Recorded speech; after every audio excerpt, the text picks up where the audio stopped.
Živo, Maki, dobro jutro, prva noč doma po mesecu Big Brotherja. Gentleman, prva kava smetano po enem mesecu. To, ta moška pijača, pa pelinko od zraven. Pelinko sem malo prej spil.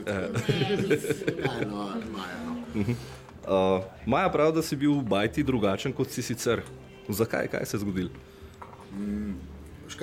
Moraš vedeti, da sem jaz šel noter v ta teater špilat Opico. In jaz sem 24-urno predstavo vsak dan. In jaz sem se tako sam s sabo igral kot s drugimi in postavljal sem jim zanke in zapletke. Evo, pa je priznal, da si je sam s sabo igral. Ja, tako. In jaz sem v bistvu ogledalo sem bil tudi sam sebe, hodil sem videti, kakšen sem in to je bil 24-urni šov, ljudje se tega ne zavedajo, ljudje padejo v igro in zagrizejo v to jabolko nesreče in solz.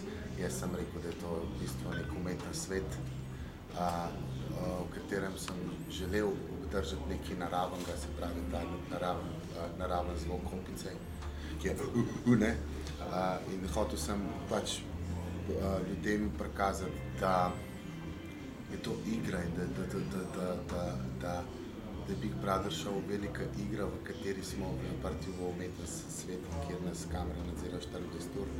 In nisem prišel noter tekmovati, skoliko nekateri in kot sem rekel, če bi zmagal, bi 20% dal nagrade društvu Protimoče za nasilje ženske. Kot sem rekel, nisem prišel tekmovati,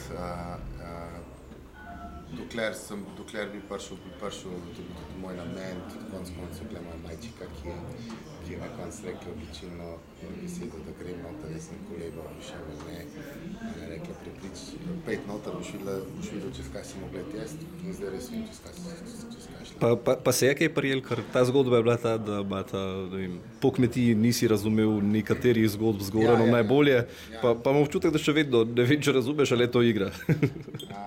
Jaz ne verjamem televiziji, no, tako da. Dobro, pametno odloči. Ja, to je valjda igra. To je totalna igra in tudi on igra igro, ne, in tudi jaz sem igral igro in vsi skupaj igramo eno igro, ne, ker realnost je čist druga, mene nobeni podaji počakal na pivo, tako bo rečen. Tako da realnost je drugačna, jaz nočem te zgodbe več pogrevati. Bož, da ne, pivo je hladno boljše. Ja, hladno pivo je. Pa še to ne, moraš vedeti, da v bistvu sem, kaj sem ti hotel reči? Ne vem, sam je bil ful hecen, ko je prišel ven pa je rekel, Maja, vse vem, Maja, vse razumem, zdaj pa vem.